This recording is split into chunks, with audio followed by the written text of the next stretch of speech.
Okay, I'll now call to order the Monday, May 5th, 2025 meeting of the City of Hayden Planning and Zoning Commission. Can I have a roll call, please?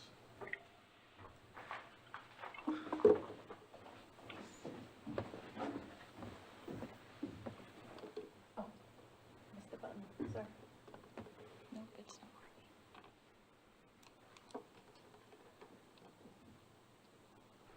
Technical difficulties today. 1 second. We'll get it.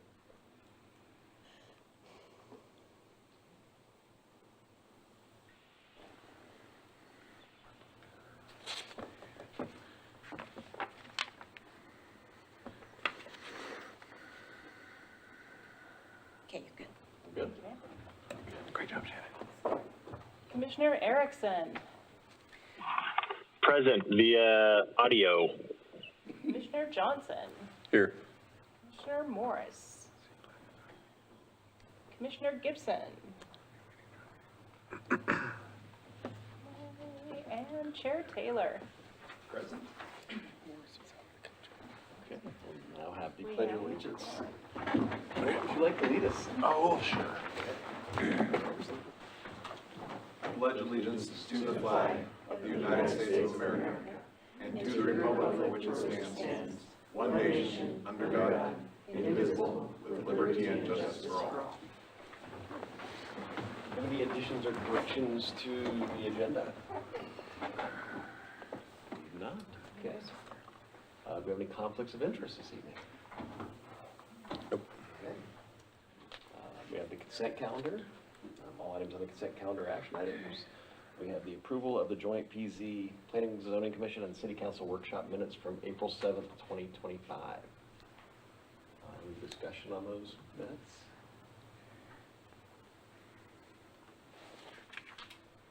Anyone care to make a motion? I move we approve the minutes of the joint Planning and Zoning Commission and City Council workshop of April 7th, 2025. Can I second that? Jerry? He can Hey, say. David? Need a second? I second that. All in favor? Motion is carried. Oh, have to take the vote. Take the vote. She said motion is carried before you had your eyes. Oh, I'm very sorry. That's all right. Does everyone agree? Aye. Aye. Aye. There we go. Motion is carried. My apologies. So we have a public hearing. Our first public hearing is PZE 25-0031, Happy Dogs for Life LLC conditional use permit. Application is request approval of a boarding kennel use in the light industrial zone. Shannon. Thank you, Shannon. Hello. I need to get rid of this guy. Anybody? If I hit this, does it clear it out? Yeah. Click and find out. Are you still there, David? Yes. Perfect. Sorry about that. Okay, we're good. Okay, so PZE 25-0031, Happy Dogs for Life LLC, conditional use permit. This is for 782 West Buckles Road on that southeast corner of North Reed Road and West Buckles Road. We have photos from the road via Google Maps. This is the front of the location. If you're facing west from Buckles Road, looking down the street there, that's another view. And then facing north from Reed Road, this here would be the side of the property. So this is for a light industrial zone property, approximately 0.6 acres. There's one building on site, approximately 4,860 square feet. The existing use is with the current applicant. They are running a doggy daycare, training and grooming program. They are here today requesting a conditional use permit for a boarding kennel. This is required in all zones by conditional use permit our development team, the owner is Steve K. Spears, and he did provide owner's authorization for this conditional use permit on his parcel. Happy Dogs for Life LLC is owned by Tanya Gable, Sydney Bird, and Diana Burgess. And again, conditional use permit, allow for boarding kennel. This is in accordance with Hayden City Code 11-2-4. So at this time, I will have the development team for the proposal to come on up and give their part of the presentation. Okay, you're all set.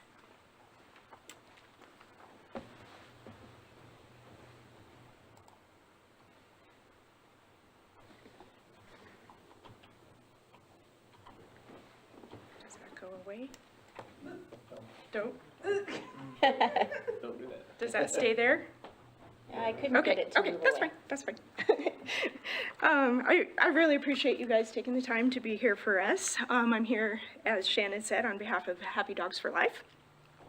First, I'll kind of introduce ourselves a little bit. Let me see if I can get you cleared up. There we go. All right. All right, as Shannon mentioned, our owners, Diana Burgess, who's here with us today. Just a little bit of background, she has 30 years of experience working in the pet industry. She has experience as a vet assistant, in dog grooming, management experience, and specifically 20 years of experience with dog training.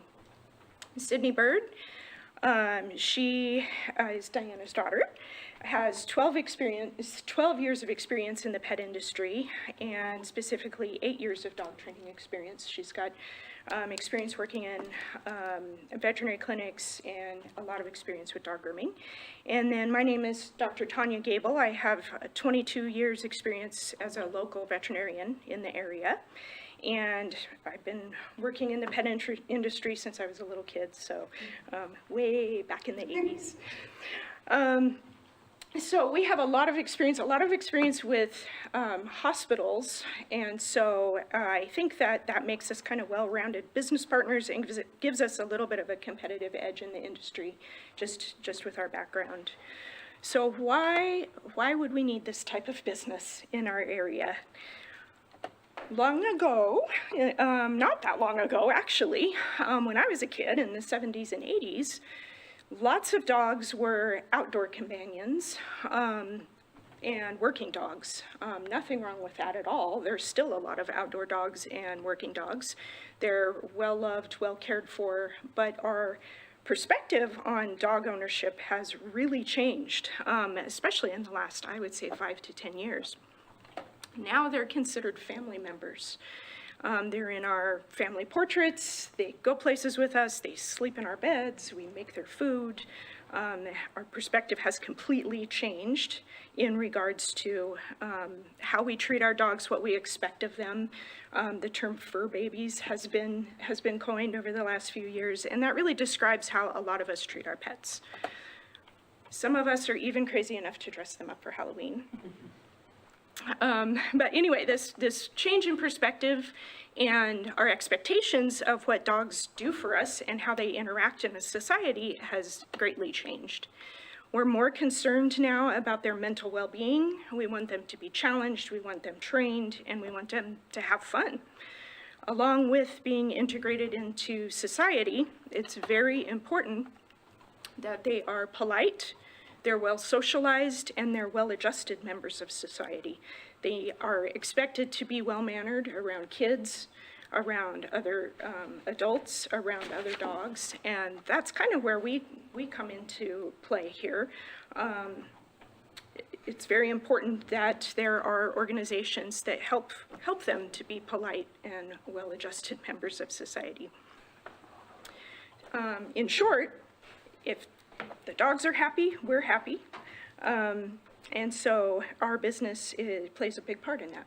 I'm gonna let Sydney tell you a little bit more about what we do at Happy Dogs for Life, and then I'll get into more of the discussion of why we're here. We just press an arrow button. Arrow or the space bar. So basically yeah. Could you just state your name and address real quick for the record, please? Yeah, my name's Sydney Bird. My address is 8086 North Crown Point Street. Thank So what is doggy daycare? A lot of people expect a lot of things out of a doggy daycare that they don't normally get. And your dog learning how to truly socialize and learning boundaries and how to play correctly is one thing we strive on doing and teaching dogs. A lot of people don't realize, like, dogs nudging when they want to play and another dog wanting to relax and things like that. That's not proper boundaries. So we work on things like that, and dogs have fun with actual proper socialization skills. Busy minds and bodies. We teach dogs activities in daycare. So as you see the ball pit, that's just them doing a scavenger hunt with treats and interacting with the dogs more and having them focus on other things than just, what's this dog doing? What's that dog doing? So, and the reason why we're kind of talking about what daycare is because of boarding. This is what their main activity is going to be when they're there with us. And when we're doing this, at the end of the day, dogs become tired. They're not super stressed out, which brings me to my next point. It lowers their anxiety. It has them relax at the end of the day. They're able to focus on eating and being tired and relaxing.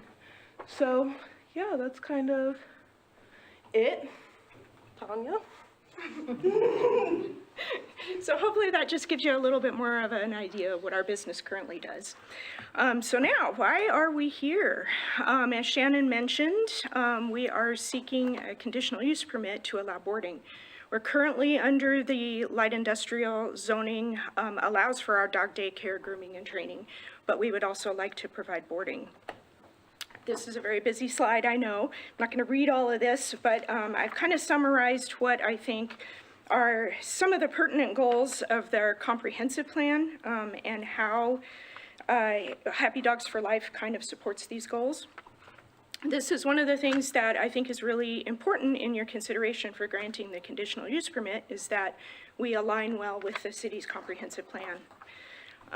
In my opinion, comprehensive plans for cities kind of outline the goals of the city and the citizens to allow for controlled and organized growth of the town.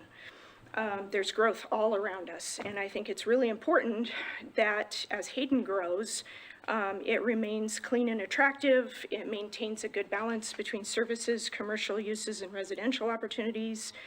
It maintains employment opportunities, makes sure that our property values are maintained and improved, and make sure that Hayden remains a safe place to reside and work in. And one of the goals of the comprehensive plan, I think, is really cool, that we have a live, work, play lifestyle. And I think that Happy Dogs for Life kind of meets all of these standards. We're in an attractive, well-maintained, nicely landscaped building. Thanks to our landlord and the owner of the building, Steve Spears. He's done a great job maintaining the building and making sure that it meets those standards of having an aesthetically appealing building. As far as promoting greater choices and opportunities, that's one of the goals of the comprehensive plan. We meet the objective in that I don't know of any other dog daycares in Hayden, so we've provided that to an area that didn't previously have it. There are very few options for dog boarding here, so if that is allowed for us, that is something that we can kind of broaden clients' choices for grooming, training, and boarding. I only know of Hayden Pet Medical in our area that has that. There's, of course, other options in Coeur d'Alene and Post Falls, but in the city of Hayden, there aren't that many options for dog boarding. In terms of adding jobs to our area, we are currently hiring groomers, and as we grow and expand, and if we do add dog boarding to our facility, we're going to need to hire several more employees. Right now, we're open 7 a.m. to 5 p.m. Monday through Friday, and if we add dog boarding, we're probably going to have to expand maybe a little bit into the evening as well as to the weekends, so we're going to need some additional helpers to do that. We also have enough space in our facility that we can provide some special events to support the community. 4-H has already contacted us about maybe renting some space to do some dog training through their program. There's an opportunity for some dog health screening programs that we could provide through our facility, and we've talked about maybe doing some youth programs, some training for kids to help them know how to interact and train their own dogs. We're already in compliance with sound ordinances. So through that, we're hoping to not adversely impact property values or anything. We don't currently have a kennel license because we don't have kennels yet, but we've been in contact with Officer Osborne, the Kootenai County Animal Control Officer. She's already looked at our facility, and we've already been talking to her about our plans for adding kennels so that we can be in compliance with all the kennel ordinances of Hayden in the county. Let's see. We want to keep our city safe, protect lives and property from environmental and man-made risks and hazards. How we would support that endeavor and the comprehensive plan is we have very strict cleanliness policies. We've all worked in animal hospitals, and we're very diligent about cleaning and disinfecting and keeping the facility not only clean, but safe for our pets and our employees. And the bottom one, I don't know if you probably can't see there, but it says, one of Hayden's goals is to attract a live, work, play lifestyle, and we support that for our furry family members, but also we allow citizens to go to work and know that the dogs in our daycare are cared for. If they do leave on business trips or vacations and they choose to use our boarding facility, if that is granted to us, they can know that their pets are well cared for. I really feel that our business helps support the goals of the Hayden City Comprehensive Plan. That being said, I'd like to address some of the concerns that may come with allowing us to do boarding at our facility. One of the concerns that might be raised would be the whole idea of odor control. Dogs are sometimes smelly. It's a fact of life. How many of you guys own dogs? We all know how smelly they can be. But through proper management, waste odor can be easily mitigated. At our facility, waste is cleaned up immediately during the daytime hours. If we add boarding, it will be cleaned up very first thing in the morning. Our plan for kennels is to have raised beds, so if they do have accidents during the night, they've got a place to go so that they're not in their waste or tracking things around, and everything will be cleaned first thing when we get there in the morning, so there shouldn't be a lot of odor around for this to really be a concern. Solid wastes are picked up right away as soon as they're made and put into a trash can during the day. We have trash cans located throughout the facility. Whenever it is needed or at the end of the day, those bags are taken out of the trash cans, put into another bag, and sealed before they go in the dumpster. So that should really help mitigate any odors. And then our facility is regularly sprayed down and disinfected to help eliminate urine odors. Second concern that's brought up about our business in general, but especially if we were to add boarding, is dog facilities can sometimes be noisy. It's a fact of life. You have dogs, you're going to have some barking, but it is possible to, with proper management, control barking to a large degree. Just like a daycare for kids, there's going to be giggles, there's going to be yells, they're going to have fun, they're going to make some noise. But what we don't tolerate is constant, prolonged, excessive, repetitive barking. We've installed some privacy fencing on the outdoor portion of our facility. This muffles the sound a little bit, but it also limits visibility for our dogs that are outside. They can't see outside the boundaries of our facility very well, and so that really discourages a lot of the protective and alarm barking that goes on. And we can add more privacy fencing if that ever becomes an issue. Again, we don't tolerate excessive, prolonged, repetitive barking, and inappropriate barking is met with interruption and corrective training methods right away. And how do we do that right away? Because we're right there with them. Our dogs are not outside unattended. Because it's a daycare facility, there's a lot of dogs together, and so for safety reasons, there's always someone out there with them. They're always supervised. They're not outside by themselves. It's not a situation where we just shove them outside, shut the doors, and let them bark uncontrollably. We're there with them. They may bark while they're out there, but it should be happy, playful barks and not annoying ones. Our daycare is open from 7 a.m. to 5 p.m. If there is any excessive barking, we can interrupt their playtimes outdoors and bring them inside if we need to. But again, through corrective measures, it really shouldn't be much of an issue. If we add boarding, those hours outdoors will be extended to approximately 9 p.m., not any later than that. And again, our boarding dogs are not going to be unattended either.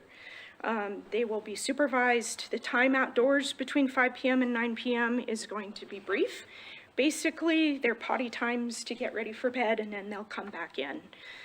Boarding dogs will be kept indoors during the night. That will be their quiet time. As was mentioned by Sydney, the boarding dogs are also involved in the daycare. They don't rest much. It's incredible to watch them. They play and play and play. They have opportunity to rest, but a lot of them don't. So when they're brought in at night to go in their kennels, they're going to be pretty worn out, and we don't anticipate a lot of barking. There's probably going to be some, but our facility is closed down. They're confined indoors. We have indoor sound absorbing panels that really help with some of the echoing indoors. And really, we've been there when we have some pretty exuberant dogs barking on the inside of the facility for the daycare, and really outside, you don't hear it much. It's pretty muffled. You get about 10, 15 feet from the building and you really can't hear it. So I feel like noise is really not going to be a problem. And if we do have issues with that, we can always add more sound absorbing panels on the inside if we need to. So I hope that I've addressed some of the concerns to everybody's satisfaction. It's our opinion that the addition of boarding services to our existing business would not substantially change the operations of the current services offered in regards to the impact on the surrounding businesses and citizens. I'd like to thank you for being here. Oh, and I'd like to open it up for any questions or comments. Yes. I'll have the planner, so we'll get the staff summary. And then- Okay. Thank you.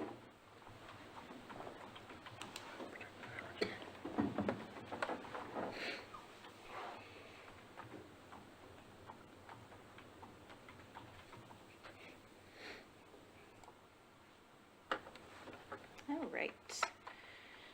So I'm going to cover the standards of approval, some of the goals and policies, and those things that apply to Hayden City Code with this conditional use permit request.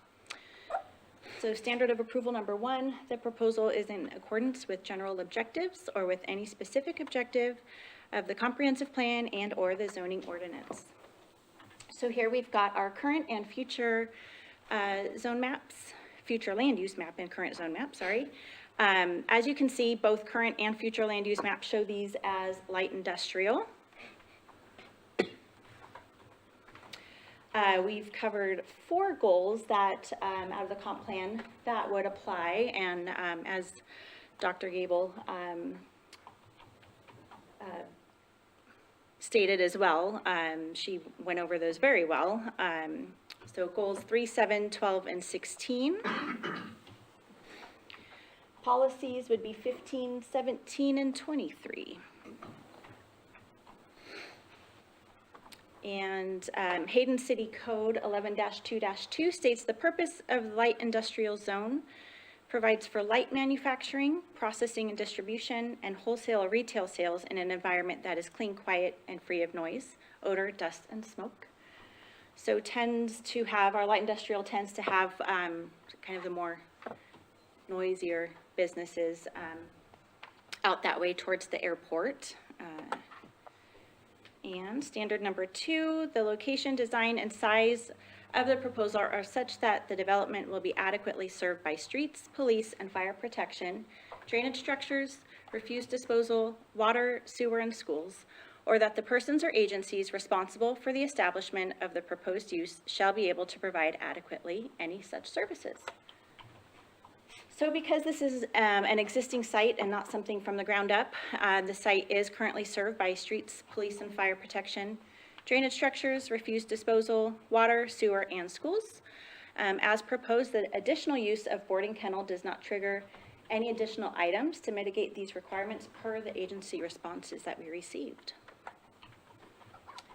And standard number 3, the design and planning of the site is compatible with the location, setting, and existing uses and the intended character of the general vicinity. The site will be reviewed in conformance with Hayden City codes should any building permits come in for tenant modifications or whatnot. At that point, we would make sure that everything coincides with Hayden City Code. And then should complaints be received by neighboring parcels regarding noise and or odors with the city or Kootenai County Animal Control, future modifications may be required to mitigate the issues. And so again, as Dr. Gable stated, should noise complaints arise, there are some things that they would be able to do to help solve that issue. So agency notices were sent to 12 agencies. Of those, many of them replied back with no comments, that being Avondale Irrigation District, Kootenai County Sheriff's Office, Panhandle Health District. Idaho Department of Water Resources simply stated that their applicant is within the Avondale Irrigation District service area. Northern Lakes Fire Protection District responded with approval of the conditional use permit, but they did have some requirements should those tenant improvements come forward. That occupancy needs to meet the conditions of the current fire code. Any modifications would be approved by the fire district. And if and when building permits are applied for, additional requirements may apply depending on the size and type of occupancy that's constructed. We received a notice agency response, from Kootenai County Sheriff's Office Animal Control. And they had responded relating to kennel sizes for both large and small dogs, sanitation guidelines, and Hayden City ordinances. They did also mention that they had performed a couple of inspections at that point and had stated no issues with noise, odors, cleanliness, or organization, and that the animals were not stressed. So after my staff analysis was posted, we do allow for both public comments to come in during that time, at which time we would give you guys the memo with any comments that came in from the public. But also during that time, we did have some conversation with Kootenai County Animal Control, and they just added some clarification to their original response. So one of the things that they had mentioned about the sloping of the floor that would be required in Hayden City Code 4361, it kind of made it seem like they were saying it needed to be one or the other, but they were simply just stating that there were modifications that could be done to kennels instead of having those sloped floors. So because it's already an existing building, it may have been difficult to refloor the entire thing and put that slope. So they were saying that, or suggesting that there are other options available. And so we did include that in a memo for you guys when this was all posted. If you have any questions for that, just let me know. But that is included. So we have some recommended conditions of approval, and these are kind of just in a summary. The approval of the CUP is based upon the request of a boarding kennel within the light industrial zone. The approval runs with the land for as long as the use remains, no matter the ownership. So this means that if you approve this conditional use permit today and Happy Dogs outgrows their facility and they need to move to a bigger facility, that CUP actually stays with the parcel that it's on. And then once the use changes to something else, the CUP at that point would become void, or if the conditional use permit or the use ceases to be the use for more than a year, then it falls off as well. So any development of the project site and the buildings should comply with Hayden City Code 11-2-6. And then during any routine inspections, should the facility be in non-compliance with Hayden City standards, a notification will be sent, and then they will have 90 days to fix those issues. Otherwise, at that point, the CUP does become null and void as well. Sewer cap fees have already been allotted to this parcel. So we're going to go forward with what it is now. However, the owner provides the city with annual water usage. So at that point, when we get those in, should we find an increase in usage, we'll kind of figure out at that time if there's any other cap fees that need to be assessed. The Hayden City engineer requested hair traps to be installed on all drains draining to the sewer system. And they did also ask for an industrial wastewater treatment form to be completed and submitted prior to CO of the CUP, should it be approved. And that, again, will kind of help us gauge with how much water is going down the drains.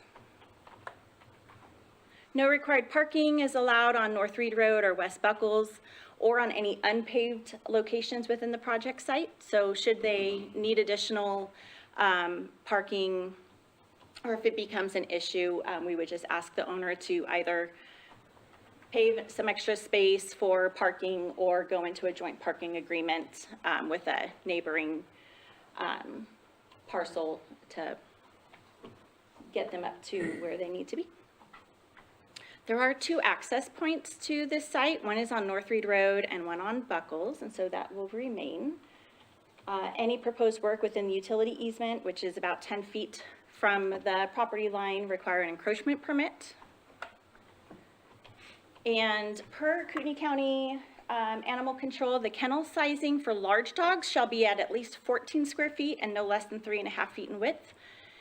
They also asked for small dogs, which are up to 35 pounds. Those need to be at least 5 square feet and no less than 2 feet in width. So number 13, I scratched after we got the comments back from the sheriff's office in between that staff analysis and today. And so I've actually combined it with number 14, so now we still have 13. And so 13 would be all requirements of Hayden City Code 4361 kennels are to be followed. Should the applicant desire options other than what is required in Code 4361, the applicant is to obtain approval from the city through the administrative exception process, which is found in Code 1118. So basically just giving the city some idea of what they're planning to do to make up for the sloping floors. So we'll have some input on that. So again, here are your standards of approval. And you have 3 options tonight: motion to approve, motion to continue, or motion to deny. The motion to approve does have wording in there where we are amending the original conditions that were in that staff analysis, so that's included in there. But I have time for questions if you have any for me. Am I allowed to ask them questions soon, or? Let's do the public hearing first, and then they'll have an opportunity for rebuttal, and you can ask them. Okay. Perfect. Do you want me to leave any certain one up there? You want standards of approval? Standards of approval, please. That guy? Thank you. All right. I'm going to see if I can move this out of the way too. A little bit down. All right.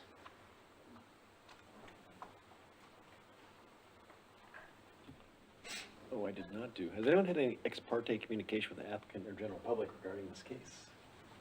Okay. Do we have anyone, does anyone wish to speak? We didn't have anybody sign up, so. No. All right. Anyone who wants to offer comments regarding the subject case, please submit a completed form located on the table by the entrance doors. The forms must have your name, address, date, and whether you want to testify in support of, opposed to, or are neutral. Anyone planning to speak must do so at the podium so your remarks can be heard in the recording system. All questions and comments will be directed to the commission, not the applicant. The applicant will have the opportunity to answer questions and offer a rebuttal after all public testimony is completed. All speakers will need to state their name and address for the record before they begin speaking. I will call first those supporting the application, then those uncommitted, and finally those opposed to the application. Please note that the commission is not here to answer questions. And we have no written testimony. Also, per resolution 2017-4, public comments will be limited to 5 minutes per person. I don't believe we have any public comments, so at this point, we will close. Not yet. You have a commissioner that has questions for the applicant. Sorry. Thank you, Fonda. Sorry, thank you. I just wanted to ask, how many kennels are you planning to have? And do you have like a projected average on how many dogs you should be having?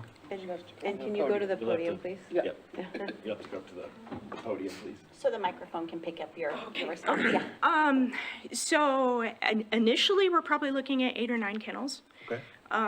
We have lots of space, so I kind of did some calculations based on Officer Osborne's comments and our spacing. We could have up to 27 kennels, but I don't know if we're gonna have that many. Okay. But that would be a potential to still be within the kennel ordinance regulations. Okay. I don't know if it's common or not. I've only used like 1 kennel ever. And this was a while ago, but is there anybody that ever stays the night? Do you guys have a night shift employee or anything, or? At this point, no. Okay. Well, if we were granted boarding, the ability to do boarding, we would probably have people there kind of into extended hours in the evening, but not staying overnight. Okay. Okay. And then, do you have any idea on what, the outcome of the floor issue is going to be? If you guys are going to do a trench or Oh, kind of set in so stone? we're still kind of working on that. Okay.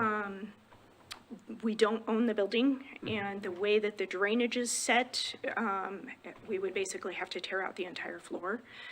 So we're working on possibly sloped floor kennels with drainage systems attached to them. Okay. That's kind of our current thinking. Okay. Again, kind of, Officer Osborne's been great.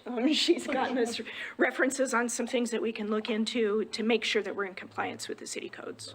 That's awesome. Okay. No more questions. Thank you. Okay. Any other questions? This time we'll close public testimony and go to deliberation. Would you care to deliberate? I, Postpone for another day, or? no, I'm okay with deliberating. I was going to say, I appreciate the effort that they put into mitigating noise and odor. I've driven by the area many times. I've seen the sign on the outside of the building, but without that sign, I'd never know that you guys dealt with dogs there, which is great. I've got some neighbors that I should send your way. But other than that, I appreciate that you guys take, good care of your facility and that you're very considerate of your neighbors. That's it. David, do you have any comments? Yeah, I think I'd echo what was just stated, that I think the biggest concern for the community would be noise and or odor. And I feel like those concerns are going to be dealt with in a very appropriate way. So I appreciate that. That's my only comment. Okay. I think the applicant did a very good job of going through the standards of approval and looking at the community benefits here. And obviously, as the city grows, there's need for boarding and kennels. And I know that most grooming places are full right now as well, so I think this is a benefit to the community, and it seems that they have dotted their i's and crossed their t's, so. I'd like to ask Fonda a question. Is that all right? What time is the noise curfew in I Hayden? don't know that, Donna knows. Didn't we just change it? I'm sorry. I thought we did. I think Quiet it's times are 9. 9 or to 10. 7 a.m. Is it 9 to 6 or 9 to 7? 7 on the weekends, On weekends. and 9 to 6 on the weekdays. Cool. Okay. Thank you. Sorry. Sorry, I don't have your whole code memorized. Oh, come on. Today, that's what it is. Okay. That's all I have. Okay. We have any motions? I'd like to make a motion to approve. I move to approve PZE-25-0031, Happy Dogs for Life LLC conditional use permit request with staff recommended conditions of approval as amended finding that it is in accord with the standards of the Hayden City Code, based upon testimony received at the Planning and Zoning Commission public hearing and the record of the request. I second that. A roll call? Commissioner Johnson, Aye. Commissioner Erickson, Aye. and Chair Taylor. Aye. The conditional use permit passes. Thank you very much for a good presentation. Anyone that's here for the kennel is now free to leave. You don't have to stick around for the rest of our deliberations, so. Unless you want. Are we taking a break now, or are we? If you want to do like a 5-minute break and to grab your food and Yes. come back, that'd be great. We're gonna take a quick 5-minute break, get a little food. I think it's tacos and Coronas. No. Tacos and margaritas?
Don't you curse us. Are we good? All right, so tonight we're here for a public hearing for the not Hayden Sky final PUD that it says up there. You can tell I got distracted today. This is PZE 240130, and it's the Hayden Sky preliminary plat of Phase 1. So just as a matter of background for those people who haven't been watching, this property was annexed in 1991. It was de-annexed by court order, and it was annexed again by owner request in 2013 by ordinance number 524. And in those conditions of that annexation, it included, but they were not limited to, a 225 plus or minus wide strip adjacent to the Hutter Road was required to be set aside in anticipation of the future bypass. And the gross residential density of the annexed area was limited to 4 dwelling units per acre, and 15 acres of the property must be provided for as a park. The property today consists of undeveloped grassland or hayfield and several structures on the southeast corner, a well house up in the central north area, and an existing home to be removed during redevelopment of the property should the request of final PUD be granted. The final PUD was heard, and it was approved. Generally speaking, you bring the final PUD concurrent with the first phase preliminary plat at the same time. And because there were enough kind of moving targets with the final PUD, it was decided to process it first and then follow up with the preliminary plat if there were requirements that needed to be addressed as with the preliminary plat as a result of the final PUD. So this request for preliminary plat was provided by Dale Rainey, it's in the audience, and Dave Bailey, both representatives of the owners, and Eric Olson of Olson Engineering. I think Dale and Eric will be presenting tonight. The owners today are JJJ Limited Partnership and the Mills Family Tree Farms LLC, and I believe that they're going to become, property is going to be in single ownership here in the next few weeks under the Hayden Sky LLC. So this first phase of the project is phase 1. It's for about 150 dwelling units on approximately 27 acres of the whole PUD. So again, looking at the whole project, the preliminary PUD was approved in 2024, and the final PUD, that written decision, was approved in April. Okay, Eric can't hear anything, Shannon. How come Eric can't hear anything? David Erickson can't hear anything. Phone still on? Okay, we're checking, David.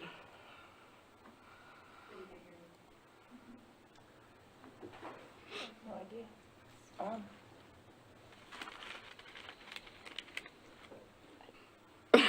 Shannon's our technical person. Mic on the bottom is off. But that's for there, because we go through the phone. And we're not muted on the phone, right? Well, that's a hiccup and a half. That won't work. How about if he hangs up and tries Does again? he just, like, yeah, call back in?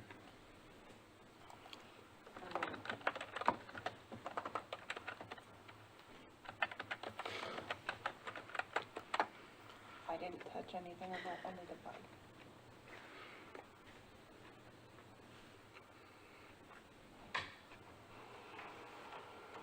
Hi.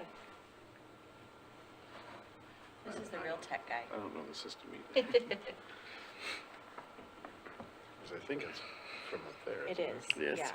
Is that still It looks like it. turned on and everything? I mean, worst comes to worst, he can tune into YouTube and watch the live streams. Yeah, but Like a he has to be 3-second able to, delay. he has to be, well, yeah, you could hear it that way too.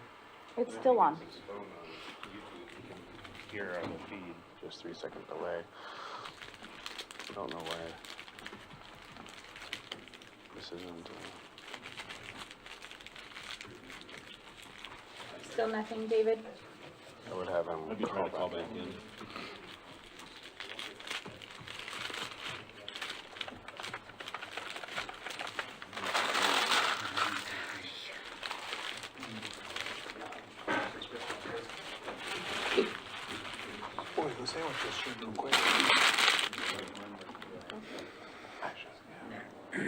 They're doing this.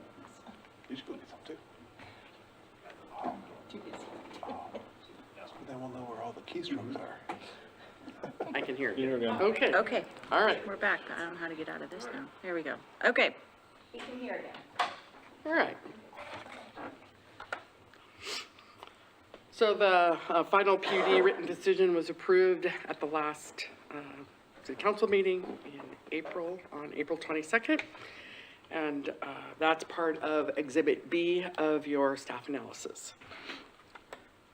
So just as a matter of location of where this kind of phase lands in the whole scope of the conversation, the Hayden Sky planned unit development is this piece of property here.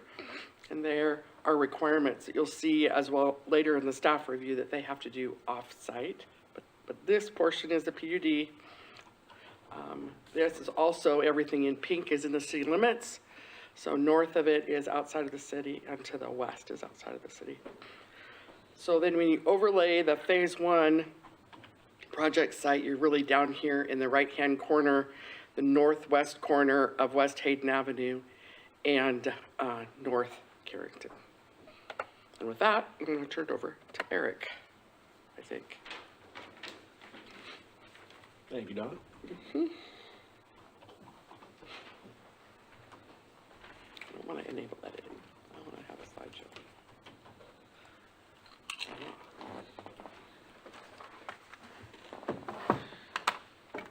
Good evening, everybody. Eric Olson, Olson Engineering, Post Falls.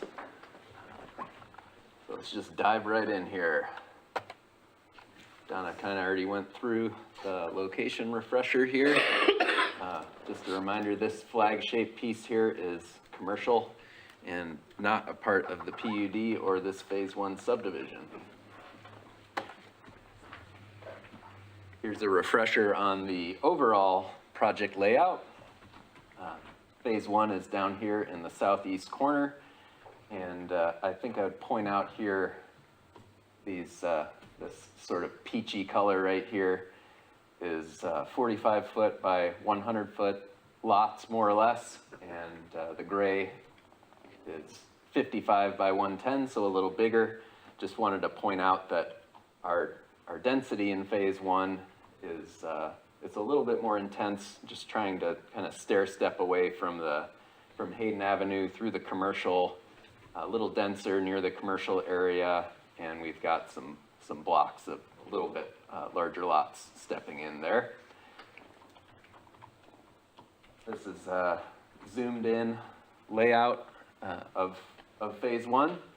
So again, we got a couple of blocks of 45 by 100 more or less lots in here. The perimeter, and this block up here is the 55 by 110s.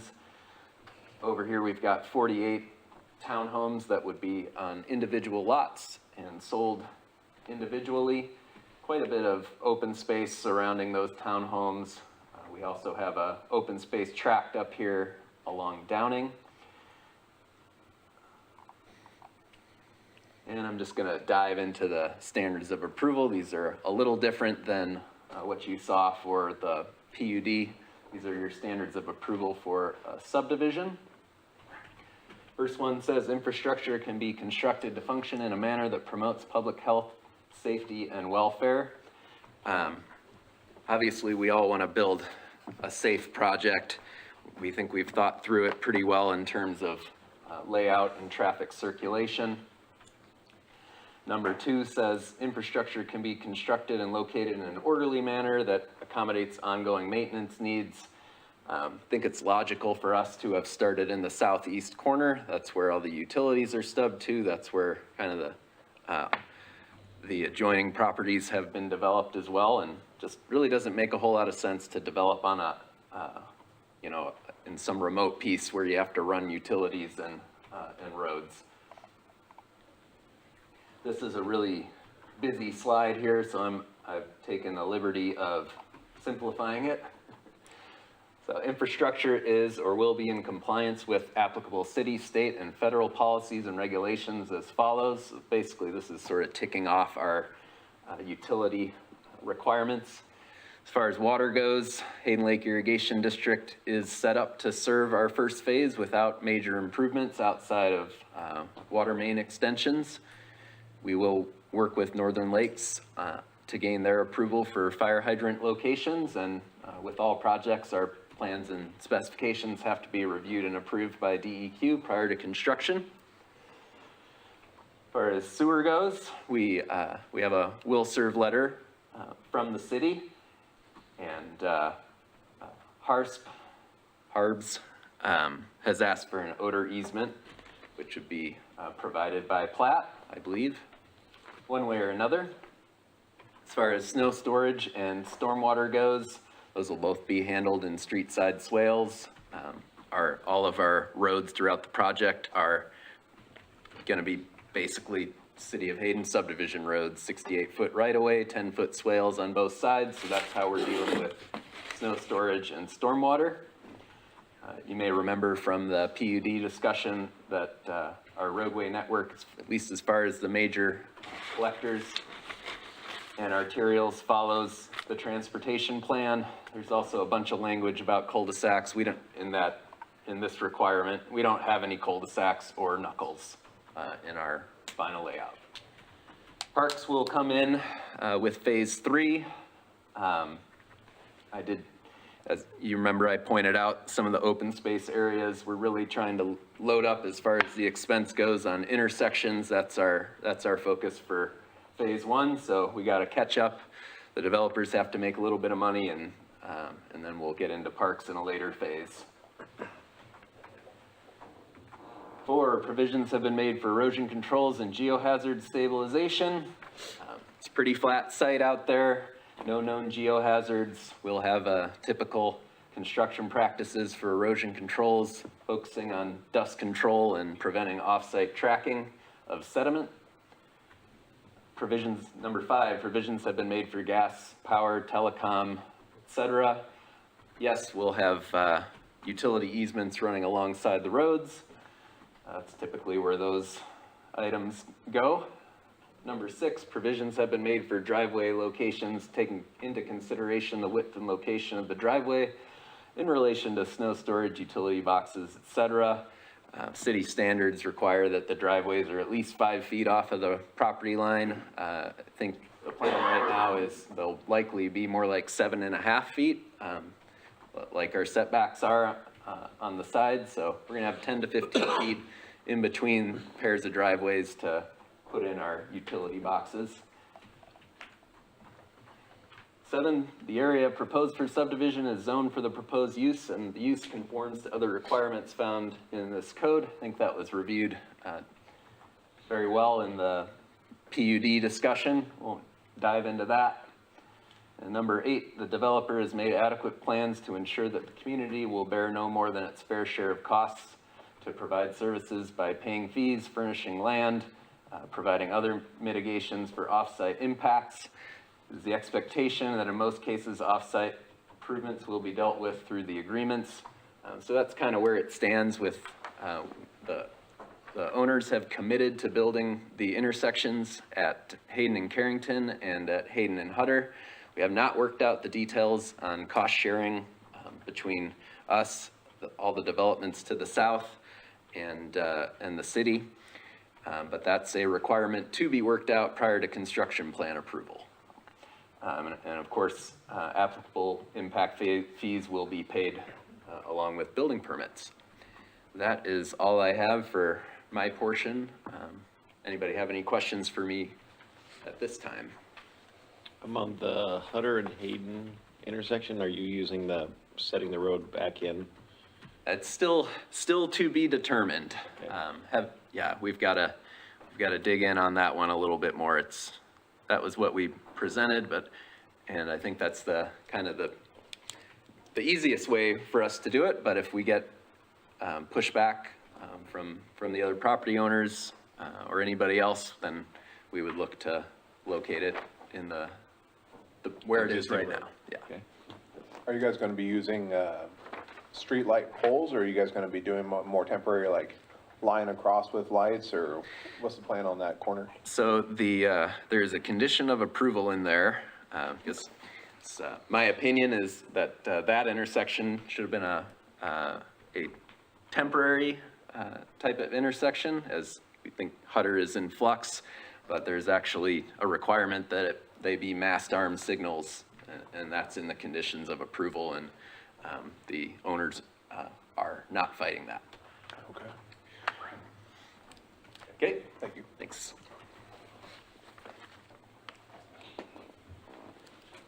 Did David have any questions for the applicant? David, do you have any questions for the applicant? I do not at this time. Thank you.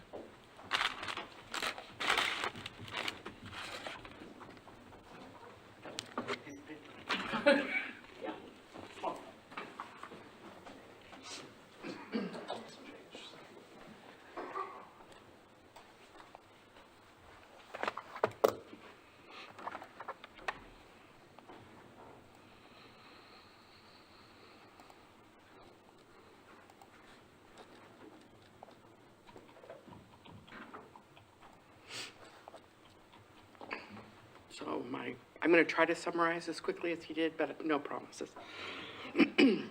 So as you've followed this process through Hayden Sky, preliminary PUDs had a set of standards. Those were different than the sets of standards for the final PUD, although they build off of one another.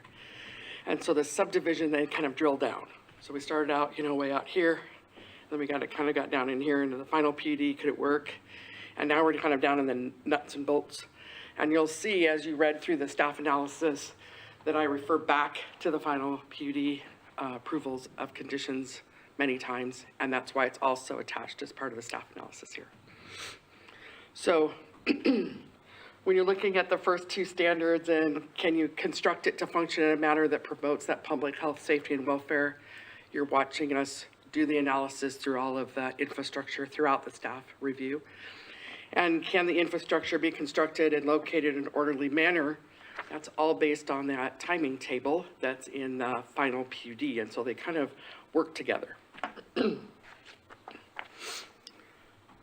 So again, looking at the infrastructure, those infrastructure improvements have to be in compliance with the annexation agreement, because there are certain conditions that say when development occurs, you have to do something.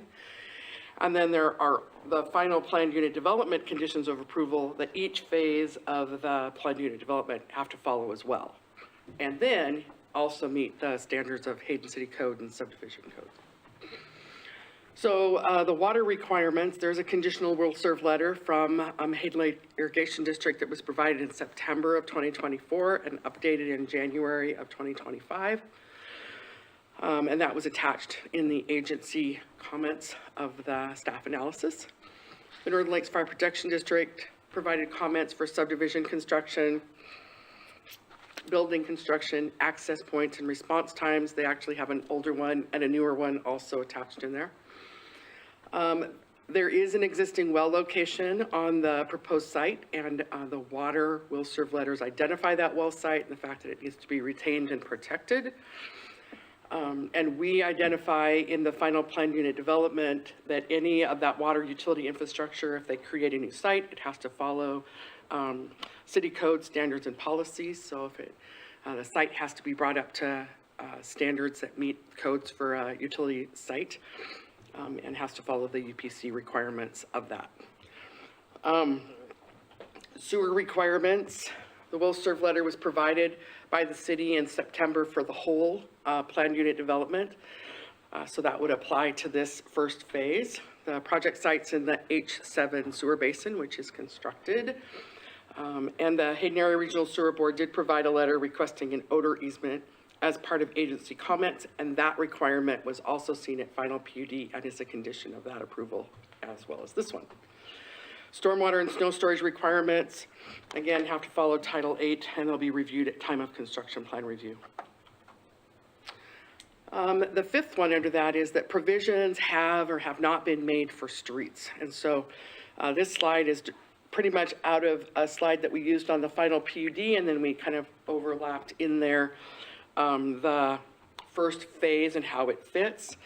And so the collector streets, to include Carrington and Downing and Hayden Avenue, shall all be constructed as part of this project. And the final PUD identifies that the timing of the intersection improvements along Hayden Avenue would happen with this first phase of the project. So although they're off-site, they're not part of that furthest up portion of the PUD, they are still required to go in.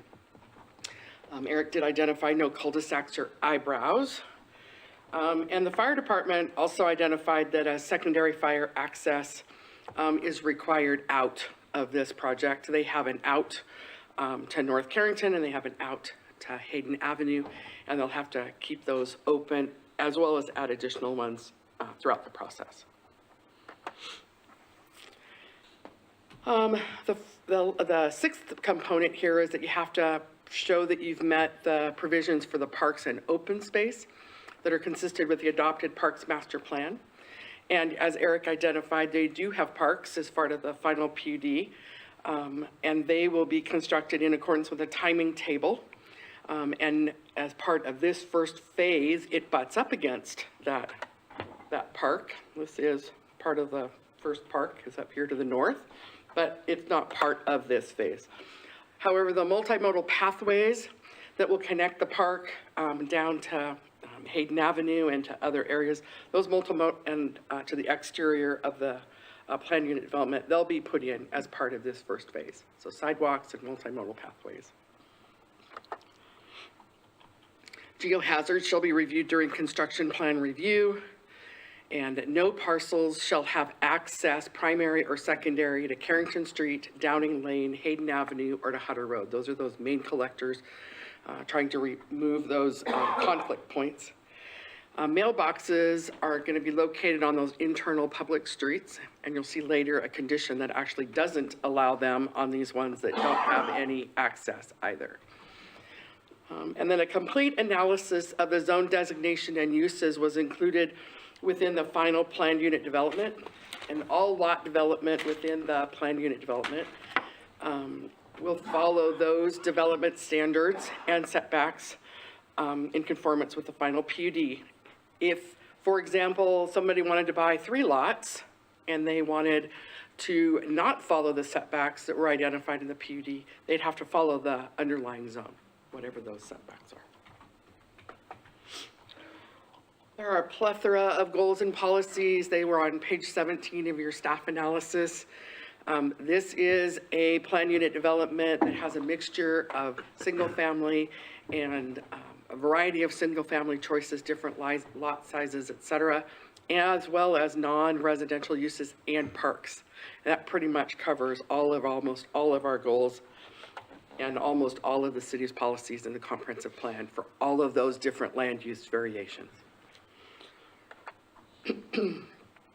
And then standard number 8 talks about all on-site and off-site improvement shall be required of the site, shall be required of the developer, and an extension of the infrastructure per the adopted city code standards and plans, and then mitigating improvements as required. And Post Falls Highway District may have some requirements and impacts as it relates to the Carrington and Hayden Avenue intersection, as well as to the Hayden Hutter intersection.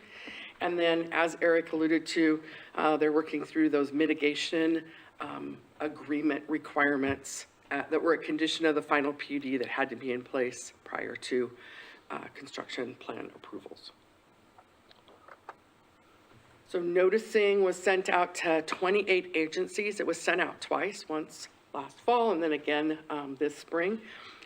Page 19 of the staff review starts those agency comments, and I think it bleeds to the next page. But kind of as a recap of that, ITD had comments that identified related to the Hutter corridor and the importance of preserving and protecting the area, both at the intersection of Hayden and Hutter, as well as on up Hutter. Kootenai County Community Development had no comments or concerns. And again, we always notice those folks that are all the way around, and Kootenai County is in the area, unincorporated area of the county north of this project, as well as to the west. Panhandle Health District, they require a full subdivision application to be submitted and all fees paid prior to final plat. Kootenai County Sheriff's Office had a letter in as a result of the final PUD, and then they reiterated that same letter as part of the subdivision this spring. And they did identify that, any increase in the number of public does decrease response time. They did have comments in there about improvements to the jail system and the number of potential concerns related to criminal activity. Idaho Department of Water Resources identified the well on site, talked about the water rights that existed with the well and the conversion of those rights to another entity. Avondale Irrigation District had no comments. Hayden Lake Irrigation District said that they provided those comments in September and then followed up with comments in January, identified that this project site has fully annexed into Hayden Lake Irrigation District. Their desire for the well to remain, and again with the water rights transfer. Idaho Department of Environmental Quality provided guidance at the time of construction plan review, and also that they review all water and sewer sewer mains before construction occurs. Northern Lakes Fire Protection District provided updated comments related to fire hydrants and road development, secondary access roads, building permits, and meeting the requirements of the current edition of the Idaho Fire Code. They identified that the fire code requirements for building structures for attached structures versus those that are standalone are different, and they'd have to be met. Hayden Area Regional Sewer Board requested an odor easement to be recorded and referenced on the final plat. Idaho Fish and Game did not have any comments to submit. We noticed Idaho Fish and Game for all really large pieces of property like this one, where there's a noticeable amount of animal that is around, as well as being in close proximity with the airport. We want to make sure we're not missing something as far as a future development of the site or as the development of the site occurs. Coeur d'Alene Airport, they requested an navigation easement, and then they had comments that were mostly noted to phases 3 and 4 of the final PUD related to how that's going to develop and the mitigation of the buffer between the two. And then as part of the September notices, we did have comments that came back from Scott MacArthur representing Thomas McNabb, who's the owner of that property on the southeast corner of Hayden and Hutter, where that wow in the road was designed to go. And that lends to Eric's response about how that's going to get constructed, I'm assuming. We did receive one public comment there. We made copies of it, and the one public comment as a result of the postings of the property, as well as all of the noticing that occurred, was from Robert and Sandra Jones, and they are opposed. They're owners on property on Hutter Road. There was nothing else. You saw it all. There are 20 plus or minus conditions of approval. They are summarized here. The general conditions just identify that the conditions provided here are in addition to those required of the final PUD, or they're a little bit more of specificity that are here. Dedications and easements on the plat, joint stormwater requirements, any easements, any maintenance requirements, all of that has to be addressed. Permits from outside agencies could include, not required to include, but could include the Coeur d'Alene Airport, Hayden Area Regional Sewer Board, Hayden Lake Irrigation District, Idaho Department of Environmental Quality, Idaho Department of Water Resources, Northern Lakes Fire Protection District, Panhandle Health District, and Post Falls Highway District. This approval runs with the land. The traffic impact mitigation agreement shall be entered into regarding required identified mitigation for those offsite improvements that Mr. Olson identified as a result of the TIA prior to construction plan approval of the first preliminary plat. It means they can submit the construction plans, but they can't go to construction until that mitigation agreement is in place. Property Owners Association documents and the legal instrument providing a mechanism for funding, that perpetual funding piece, shall be required prior to the recordation of the final plat in accordance with the final PUD. Deeds for the transfer of ownership of property to become owned by the Property Owners Association shall be provided to the city in a form acceptable to the city at the completion of any required infrastructure to be recorded concurrent with the final plat, free of all liens and encumbrances. The dark ages, you could record the plat and things would transition ownership by the recordation of the plat. And that's not the case anymore. It hasn't been for several years. So when the plat records, you have to record the document that deeds those lots to who's supposed to own and take care of them. Concurrently, they all go in as a bundle. The developer shall secure ownership of the areas to be constructed and dedicated to the city and/or Post Falls Highway District prior to construction plan approval.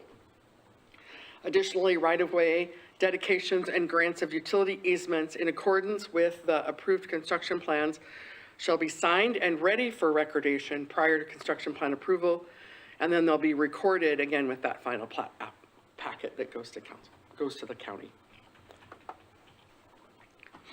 Again, access is important, and where you can and can't access is important. So in this case, for this first phase, no lot shall have any form of direct individual access onto Carrington Street, Downing Lane, Hayden Avenue, and Hutter Road.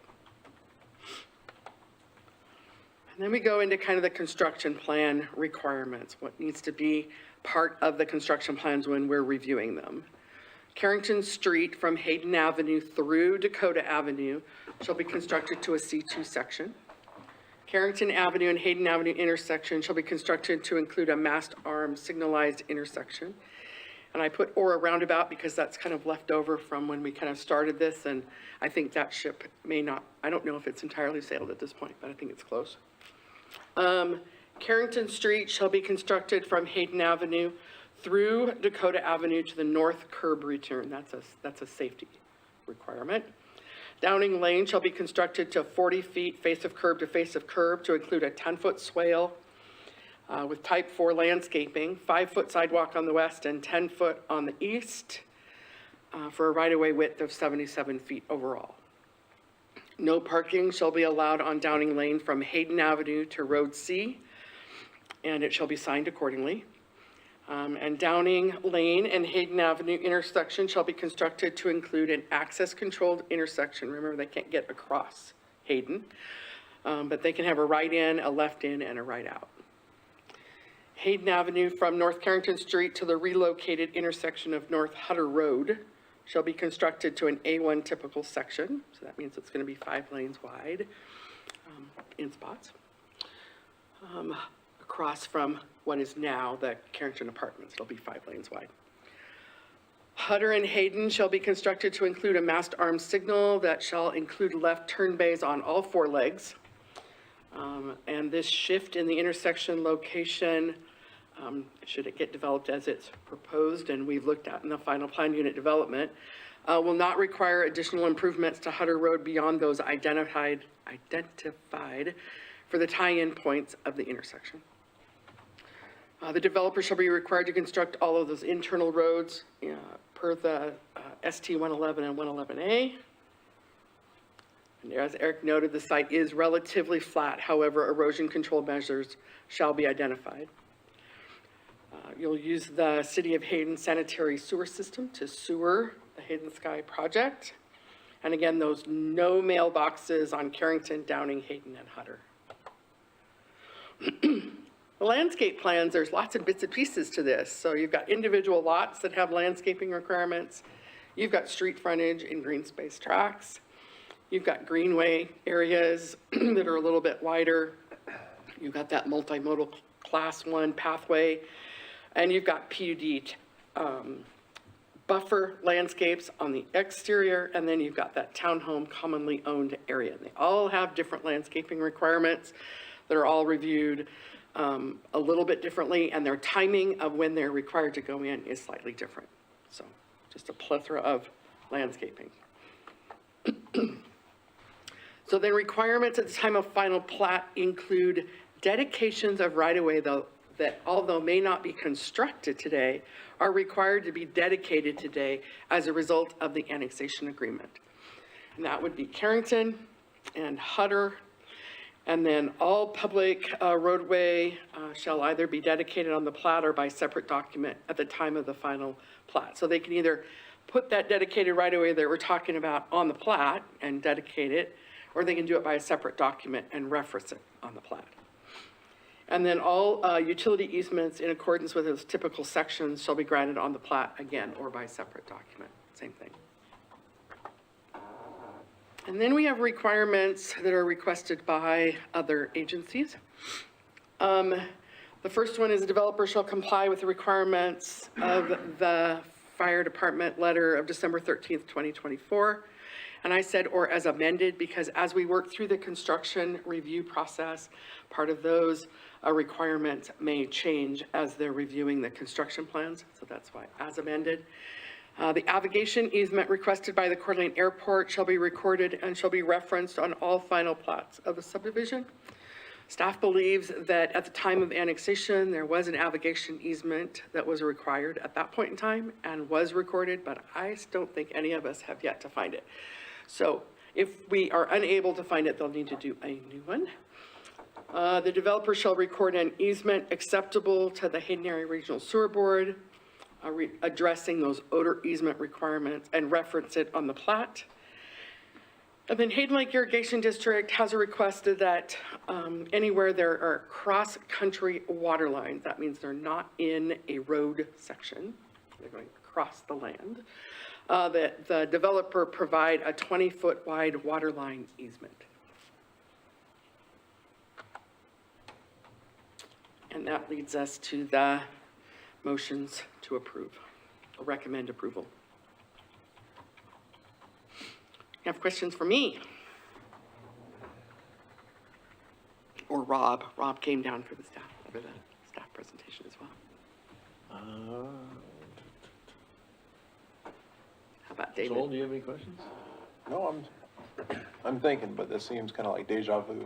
Yeah. Yeah, we've seen it. Yeah. Yeah. And Carrington is gonna be a signalized intersection, we believe. How about David?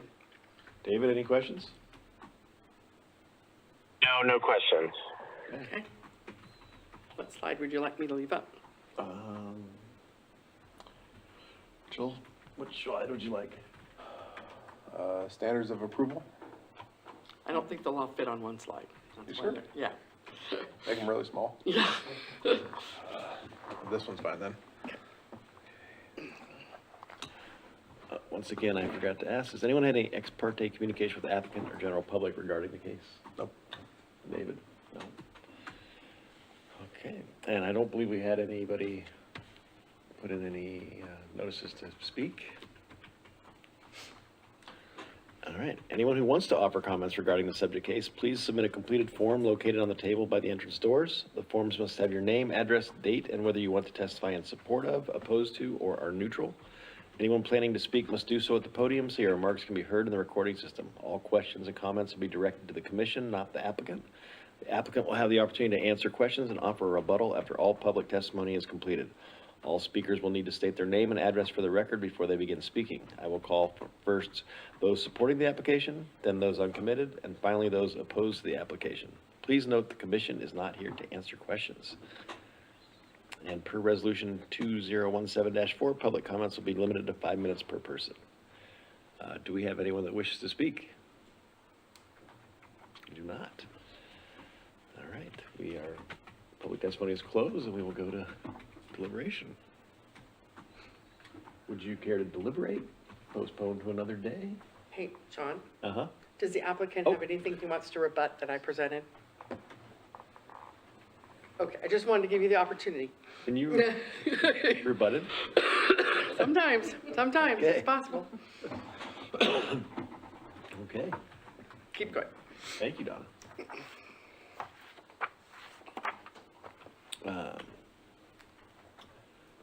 Joel? I didn't have anything. Nope. No comments, no.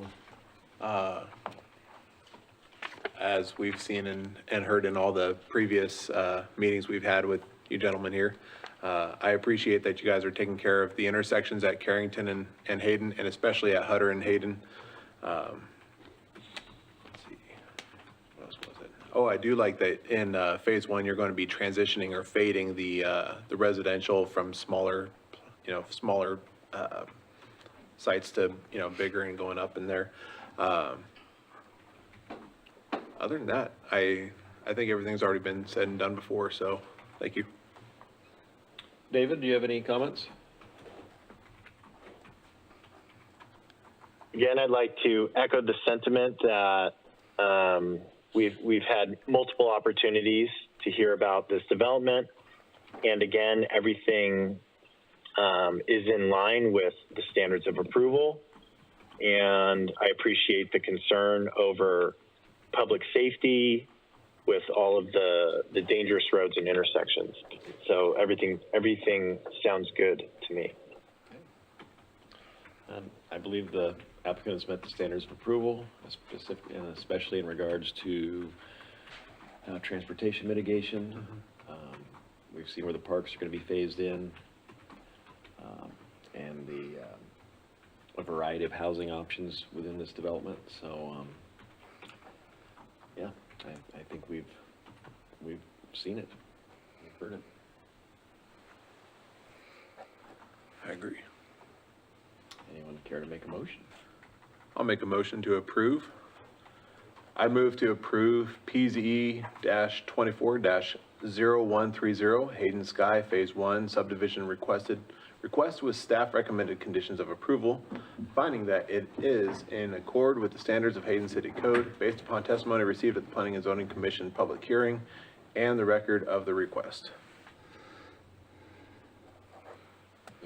I second that. Roll call, please. Commissioner Johnson, Aye. Commissioner Erickson, Aye. and Chair Taylor. Aye. Let it show that Keith has joined us.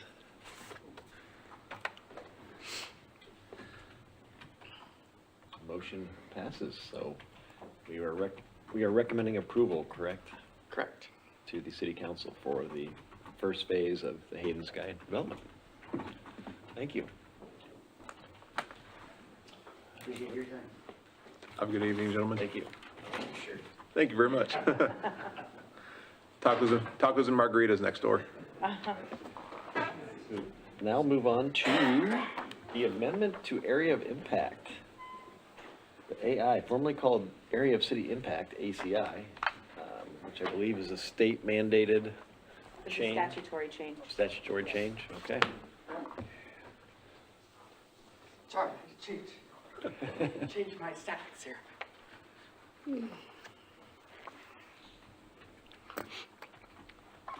So tonight we're having a area of impact amendment public hearing. It's the first of two. We'll have another one with City Council, should the Planning and Zoning Commission recommend approval. And so just a little bit of background. So what? Why? What are we doing? Cities and counties follow the Local Land Use Planning Act, LUPA, which is a state law in Title 67, Chapter 65, which provides for requirements that cities and counties follow in land use planning at the local level. A component of this law involves the comprehensive plan that includes the boundaries and plans for the property of the jurisdiction. And cities plan for those areas outside of the city which are anticipated to annex for growth and development. So let's just kind of look at this from a big picture level. The city of Hayden's current area of impact was created by Kootenai County in October of 2004, and it was our area of impact. We're kind of all tied with Rathdrum and Post Falls because there was a joint planning effort to try to ensure that as development occurred in a denser fashion, that it would occur in a kind of a planned outreach of cities. So those cities would be able to provide for the sewer and the water and streets and utilities and what have you. That was kind of the reason for the shared tier. So the This map is right off of the Kootenai County website. The dark pink is the city limits today. The light pink is the area that we call the Hayden area of impact, or what we call in the agreements as being the exclusive tier. Those are the areas that the city anticipates or has anticipated that at some point they would grow into. Rathdrum's is blue, and so their city limits are in blue, and then light blue in the middle here is what is called today the shared tier. So the blue darker is the city of Rathdrum, the darker green is Post Falls, and yellow is down here, that's city of Coeur d'Alene. Under the new law, that shared tier that Rathdrum and Hayden and Post Falls have all been kind of, working together on, isn't allowed anymore under the new law. So that overlapping of areas of city impact has to go away. So our current area of city impact that we kind of have in all of our planning documents that you see on the laminate in front of you, we recognize in this kind of quirky dashed line, all of this area out here, going north to Bakel, which is 1 mile from Lancaster, just to give you kind of a distance. We've got these weird quirky pockets that are surrounded by city, but aren't in the city. And then we kind of go all the way east to Strayhorn, generally speaking. We kind of follow Strayhorn down the road, around the corner. Then we have kind of, holes again. City of Hayden Lake is over here, county, city limits, and then we kind of go out and around and up on the hill out of Hayden View Estates up there. Also in here, there's a hole, because we kind of go on both sides of that. And then this piece, before the shared tier was created, before 2004, the city of Hayden's area of city impact went all the way to Meyer. So when we were kind of trying to plan for the future, we kind of just looked back out at that mile distance again from Hutter out a mile. That put us at Meyer, put us kind of back where we were prior to 2004. That's what happened in the current comprehensive planning. So as a result of the new changes in Idaho state statute, they made the changes and they gave us until December of 2025 to get with the county and work out a new area of impact. And so as we were looking at how do we look at a new area of impact, we knew right away that we needed to get with Rathdrum and Post Falls and figure out what the heck was going on the west side of town. And then after we kind of met with them, then we met with Dalton Gardens, because they're down here on our southern border. And we met with the city of Hayden Lake on our east side, because there's some pockets that, neither one of us had in areas of impact that didn't make any sense. So after we had our meetings, we kind of looked at some things that may make some sense. So instead of that bigger area that we were looking at before, we were looking at taking this out of our area of impact, and I will explain why in a minute. And we were gonna look at taking this piece also out of our area of impact, as it's now called, and adding in the rest of this, and I'll explain that in a minute as well. That was jointly discussed with both Post Falls and Rathdrum, and they could see some logic to that. This was kind of discussed with Dalton Garden, and they could see some logic to that. And we didn't go east at all because of the way that the current areas of city impact work and filling in gaps. And I'll talk about that shortly. So looking back down here in the southeast corner, so I'm going to show you this. This is kind of the Kootenai County map. Now I'm going to back up just briefly. And I want you to pay attention to this piece right here. This piece right here. Okay? So it shows up in our area of impact right here, right? And this is a park up on the hill. And these are all developed homes except for a few lots over here, okay?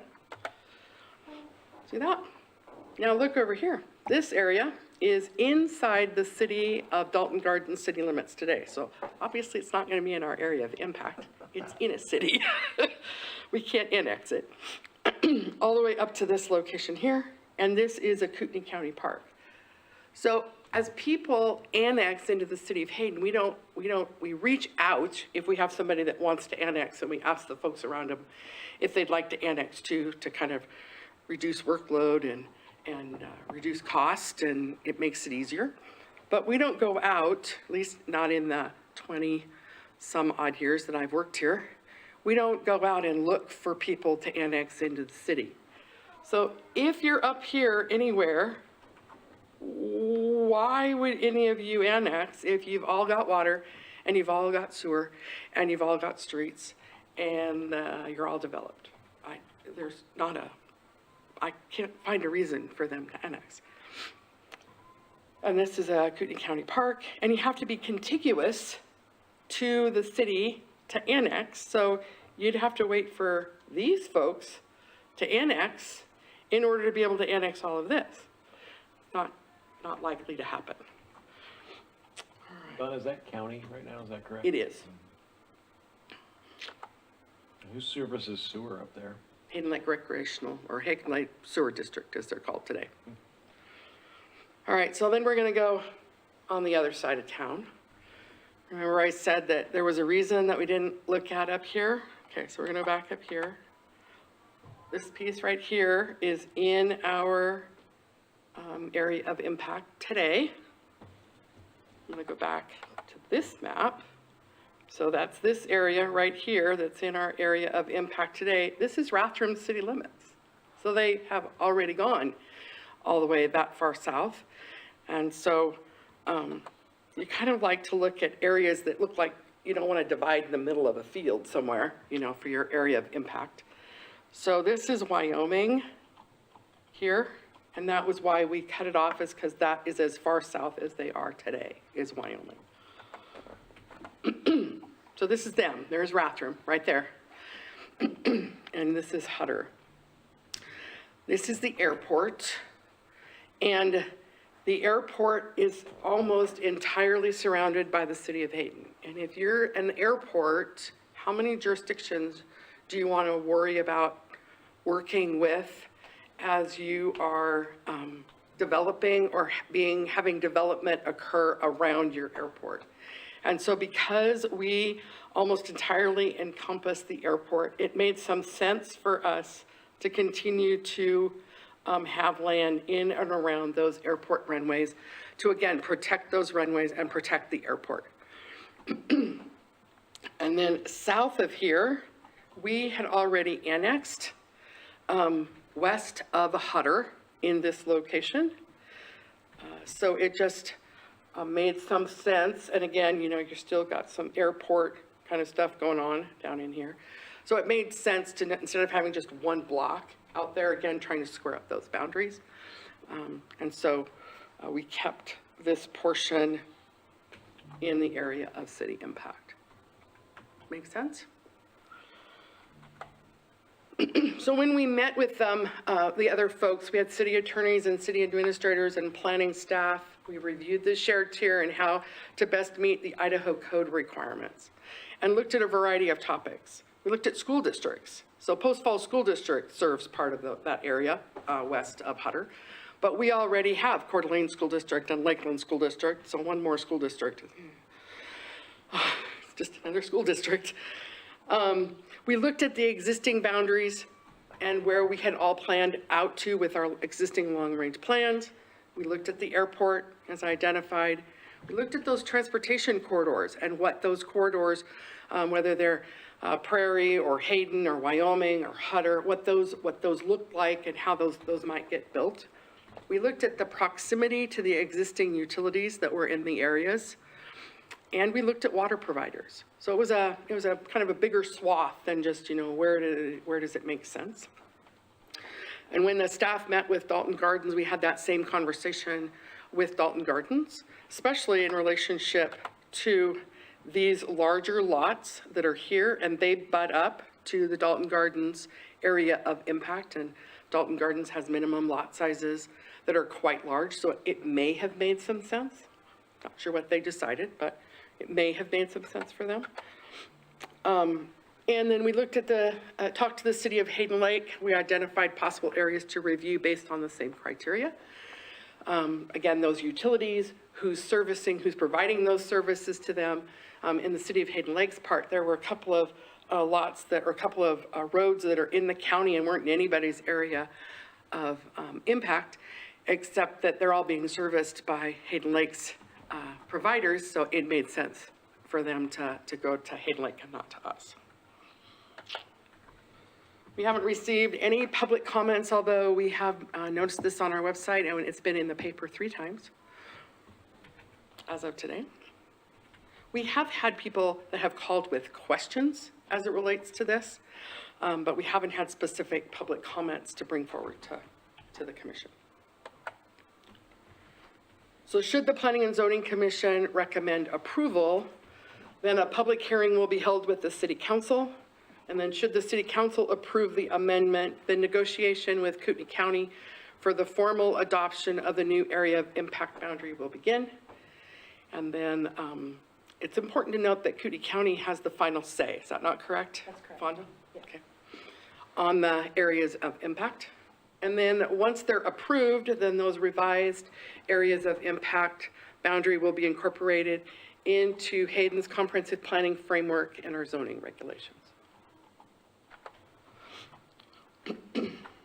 I did want to point out one more quick thing before we got all the way there. I'm going to go back out here to this map. So one of the things that we've looked at, over the course of time is one of the codes in the annexation codes is it talks about, do you anticipate it to be annexed in the next 5 years? So remember I said we don't go out looking for annexations, and you have to be contiguous to the city limits.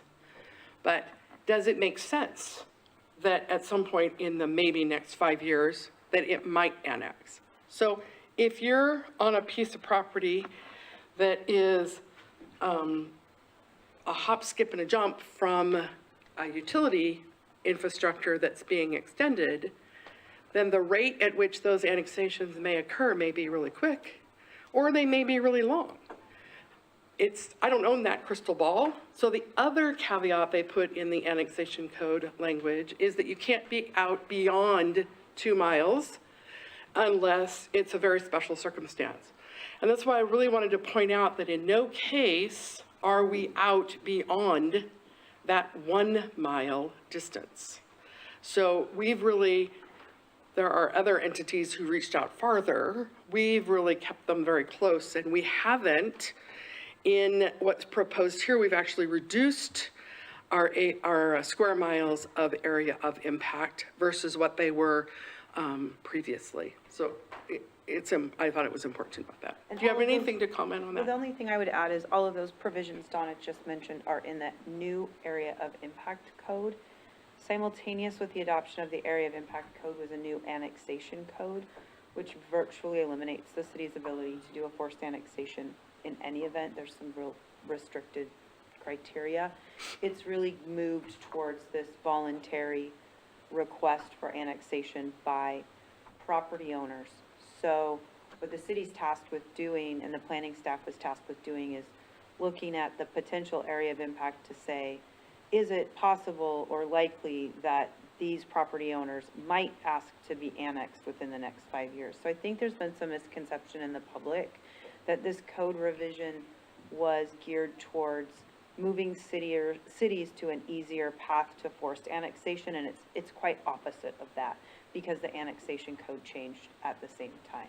So it's requiring a little bit of a crystal ball to say, we need to live in these parameters of the new code, but we also don't know what the property owners are thinking as far as timing of their request to annex. So the staff is trying to partner the requirements of the code with kind of knowing what services are already in existence in that surrounding area. Is this set in stone, or in 10 or 20 years, does the area of impact It has change? to be revisited by this new code every 5 years. Gotcha. So the area of impact could still increase at a later date? It could shrink, it could just increase, based it on- could morph, yes. Yep, okay.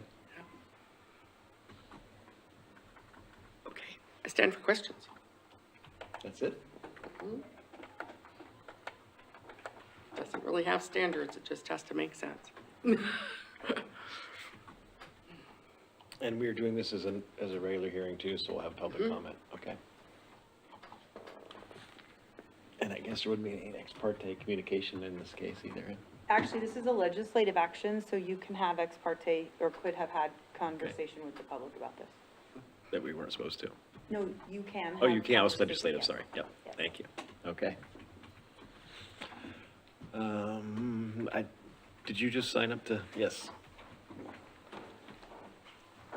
Do you want me to leave a slide up? Maybe the picture, Thank the you. actual proposed, there you go. That? all right, so anyone who wants to offer comments regarding the subject case, please have your name, please submit a completed form located on the table by the entrance doors. The form must have your name, address, date, and whether you want to testify in support of, opposed to, or are neutral. Anyone planning to speak must do so at the podium so your remarks can be heard in the recording system. All questions and comments will be directed to the commission, not the applicant. The applicant will have the opportunity to answer questions and offer a rebuttal after all public testimony is completed. All speakers will need to state their name and address for the record before they begin speaking. I will call first those supporting the application, then those uncommitted, and finally those opposed to the application. Please note the commission is not here to answer questions. Also, per resolution 2017-4, public comments will be limited to 5 minutes per person. Aaron, are you for, against, or neutral? Am I for or against The, annexation? It's not an annexation, let's be clear. Okay, against. Area of impact Okay. boundary. you're against the area, okay. And you're neutral, okay. So, my first person to speak is, Bob, how do you pronounce your last name? Reish, thank you. And he is neutral. Yeah, I'm neutral, and my name's Bob Reish. I live in the county, but in the old area of city impact, just at the end of Hayden Lake Road there. And the only thing I wanted to point out was the area just at Honeysuckle Bay, the sort of Y-shaped area of yellow. I believe that land is in a land conservatory, and I don't know if that has any impact or not, but just want to make sure everybody is aware of that. And he just passed, I believe, correct? Yeah. Okay, thank you. And Aaron Bezer is opposed? John? You talking about the flood zone? Yeah.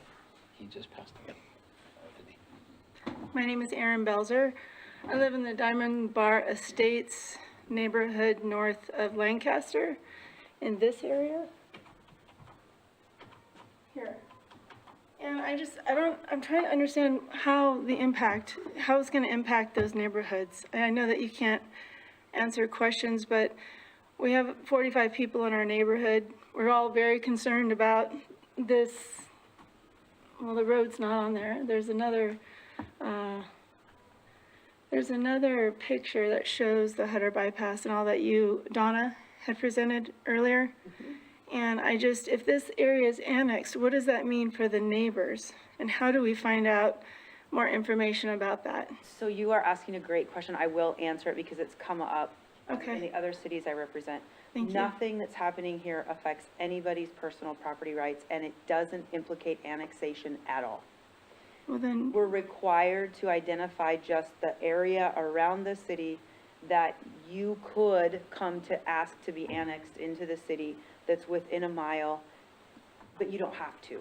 So it doesn't affect, this step is not affecting anybody's personal property rights. We're just required to do it by Idaho code. okay, but you can understand my concern by Sure. seeing that up there. And if neighbors don't want it annexed, they just have to show up to meetings? Is that, There's no potential for annexation with this. well then why is that up there? Because you have to identify an area of impact. And so it's just in the area of impact, that's it, which it is currently today. It is currently It's in- today. Has It's, been. nothing's changing. You're currently in the area of impact and staying in the area of impact. Okay, so the other projection that you showed, Donna, with the Hutter bypass going through north of the airport, is that not an accurate picture? or- It's the best known information of one of the last 13 potential Yeah. possibilities that might occur. Was it Of the approved? bypass. Of the bypass. Was it approved? Was It's that one approved? Because I know the 14 you're not talking as about. of today, No. not as Okay. of today. Okay, good to know. Thank you. And isn't the transportation thing supposed to be, supposed to be out end of this summer? Yeah, and the transportation studies are all happening separate from what this is. Yeah, Yes. yeah.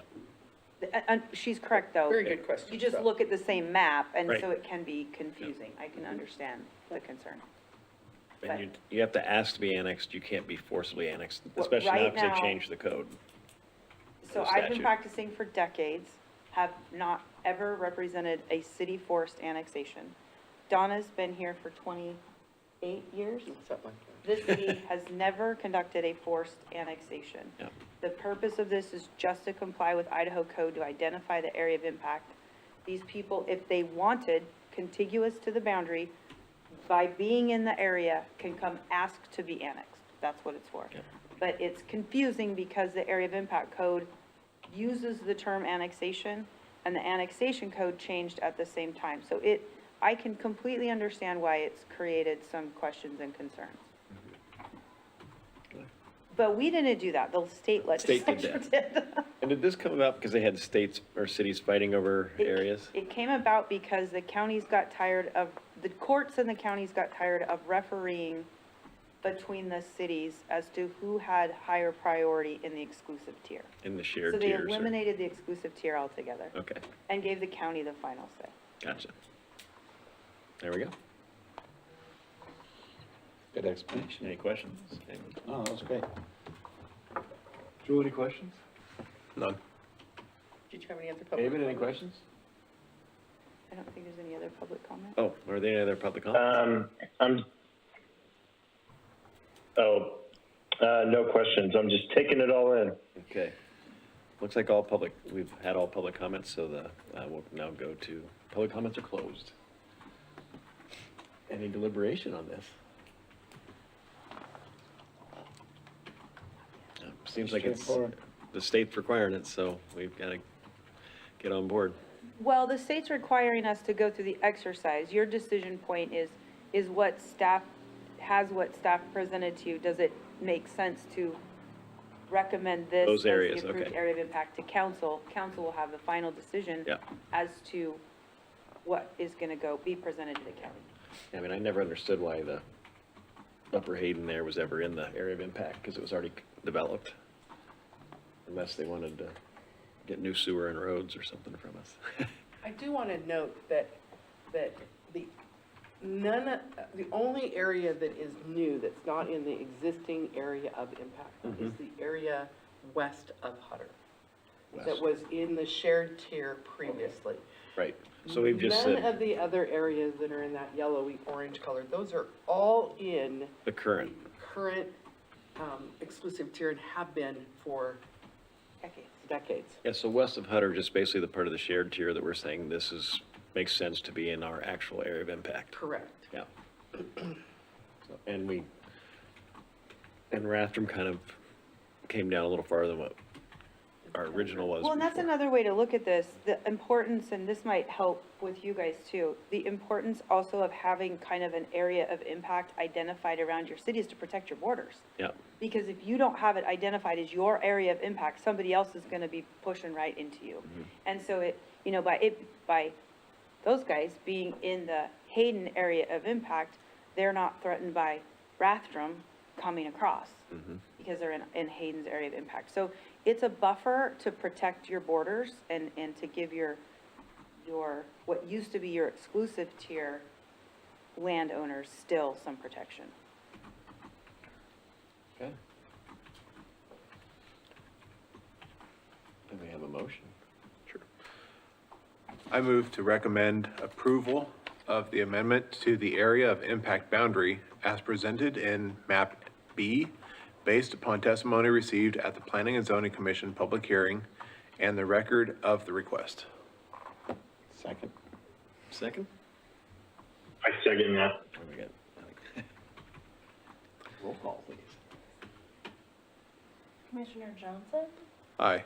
Commissioner Erickson? Aye. Commissioner Gibson? Aye. And Chair Taylor. Aye. We are recommending approval of the new area of impact.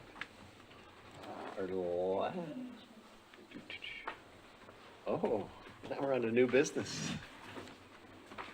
Who would like to be the vice chair? Keith. I volunteer Keith. And the vice chair, essentially, if the chair is not here, then the vice chair chairs the meeting. Is that pretty much? Okay, there we have it. And you'll have your own binder. Who's gonna be here on time and most often? And that was no way of reflecting on today. Yeah, who will be here a lot? No problem? Yeah, I'm here a lot. Okay, there we go. We have one nomination. Anyone else? David? Any thoughts? I second that nomination for Keith. I'd like to turn any attention away towards me. I know why you didn't show up today. He's just happy we didn't throw him under the bus. Yeah. Okay. Well, we have a nomination for Keith, so should we have a little vote? All right. Do we have, how do we do this formally? Do we make a, You had a first or a second. we have a, okay, we're good then. All You can right. do an all in favor. Can we do all in favor of Keith as our vice chair? Say aye. Say aye. Aye. Aye. David? Aye. There we go. Aye. Okay. All right. Congratulations, sir. Thank you. Then Donna. Okay, so let's talk about meetings and quorums. So, we are having a meeting on Wednesday, May 14th. It was a joint workshop, but I can't clarify quorum from Yeah, I the don't Planning think and we- Zoning Commission. So we're still having a meeting on the 14th. We're having a workshop with council, a special meeting, and the Planning and Zoning Commissioners that are able to participate, whether it's via electronically or in person, are invited to come. So that's at 5:30, I think- believe. If I may, that type of a workshop is very difficult to participate remotely. It is. It is. There's a lot of papers moving around, there's maps being Be on a shown, flight. there's. I didn't realize I'll be on a plane that day, going from a sales conference to my son's skeet and trap championships in Boise. So we will be having our next meeting on May 19th, which is 2 weeks from tonight, right? Yep. Wednesday, the 5th, yes, right. But we're still supposed to be there on the 14th If you can, at yes. 5:30 PM. Yes. Yeah, It's no longer replacing the 519 meeting Yeah. like it was It going I to. see. So it's 5:14 and 5:19. If you Yes. can Got it. make 514, please. So for that meeting on the 14th, I was planning on calling in because I'm going to be in California. But it sounds like, is it not? You can still call in. Very helpful. Try to get you your stuff early, so you can still call in. Got it, okay. Yeah, because I think, Keith, will you be here? Joel, will you be here? I could be here for about an hour. Okay. So you'll be essentially our only live representative. Because I think, Okay. because Chris is in New Zealand. Right. Gotcha. Yeah. What time does it start on the 14th? 5:30. Is this, is there a way to have this on a different date so we can actually We're really participate? we're in a time crunch. We're in a date calendar. Is it a public thing? It is. Well, it's been It's a- converted now, though, to a special meeting of council, Okay. because they have a quorum, Mhm. but with as many of you participating as possible, Gotcha. even though Gotcha. you don't have So a we quorum. couldn't do it sooner. No, there was no way. No way to make that work either, no. Okay. The Planning and Zoning Commission presents to the council on May 27th. Oh, is that our, okay. Okay, so I better get my act together. That's the day after Memorial Day. I'll be fine. Okay, just checking. Yeah. Same time, right? Didn't you say the 19th was going to be a call-in? That's the Tuesday after Memorial Day. Did you tell them that? Like you said? No. No, you didn't. What's that? I have too many people here. So May 19th, because we don't have that workshop. Remember, we're gonna roll these things together and have Gotcha. the workshop, and we were gonna get your minutes and your written decisions all done on the same night. Now that we can't do that because we don't have a quorum on the 14th, the May 19th meeting is a call-in meeting only. So Okay. You, But I have to be here, though. yeah. Yep, okay. You can be here on the 19th. Yep. Yes. Okay. Water bottle. You need that. And as On to, May 27th, I'm giving a report to council, and basically just talking about what we've been discussing and where, right, but you have to be kind of careful, I You think. can't talk about specific applications. correct. But you can talk about your conditional use permits that you've approved since you've had your last Correct. quarterly, Okay. you know, Those update don't with go to them, and, council. because they don't see those. They don't so- see those, okay. Yeah. Mhm. So Donna, you and I should probably have a Yeah. meeting. Yes. Yes. Yes. That's it. That week before. Yes. No, No? we'll have to have it before, we'll talk Okay. after the meeting. She'll put your Okay. bullet points together and then you can flesh them. Yep. I have a note on here that we need to stress the importance of either coming to the meetings or letting us know that you're not coming to the meetings. Because especially when we're noticing for public hearings, if David hadn't been able to call in and make it work sound-wise. Yep. Like when we were having the sound issue with Hayden Sky, we would have had to call the meeting Right. over and re-notice, not, you know. Not just move it to the next one. No, we would have to re-notice it and then come back and redo it, so. And there's a lot of expense to the city on It's that. a big deal to be here, especially on the nights that are notices, and then those ones that are ratifying their written recommendations that go to council, because those notices generally start right after tonight. So it's really important to get those. I won't be going dates. anywhere after next week for at least till October. Do we have one or two seats to fill? One? Well, I'm glad I was able to figure out my phone difficulties. Sorry about that. Appreciate that, thank you. Donna, did you say the 19th is a call-in appointment, or Yes. Yeah, we don't have to be here? And are but there, you do have to call it. You have to have a quorum You still still have for to a call. I can do if I that. could ask, but are there applicants that have come in to fill our, no? I have no comments. No comment? I have no comment on that. Can you not comment on that? I don't see them. You just So, don't see it, right now, okay. I don't see them at all right now. Gotcha. I don't have a comment. Okay. Because we have two, one, two. Yeah, okay. Excuse me. The commission has 7 commission seats that are available on the commission. There are 5 seats seated at the moment. We Okay. don't want to put a single commissioner in a seat because then there's an even number and you number. don't get, so Yep. right now you're in a good sweet spot of 5 Gotcha. because We it can, works well. we can It's make a an odd decision. number, it works well, so. Can be sometimes harder to get a quorum. It can be, Yeah. but we're working on that. Yeah, because 3 is our quorum. Yes. Yes. Okay. It's easier with 5 to get a quorum. You It only is. need 3. You only need 3. You need 4 with 6. Yep. Or 4 with 7. You need Both. 4 with both. Yep. Okay, okay. Well, I believe that is it. All right. You guys okay with adjourning? We are adjourned.